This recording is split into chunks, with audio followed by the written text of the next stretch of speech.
luar biasa. Pada pagi hari ini kita akan melaksanakan awalan terhadap bakal calon wali kota Pak Tarjo ke Tangga Buntung.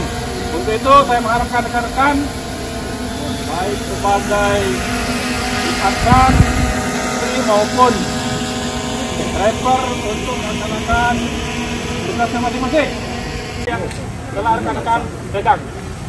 Untuk itu saya mengharapkan niat kita pada pagi hari ini sampai selesai kampanye Bapak Tarjo di Tangga Buntung berjalan dengan baik.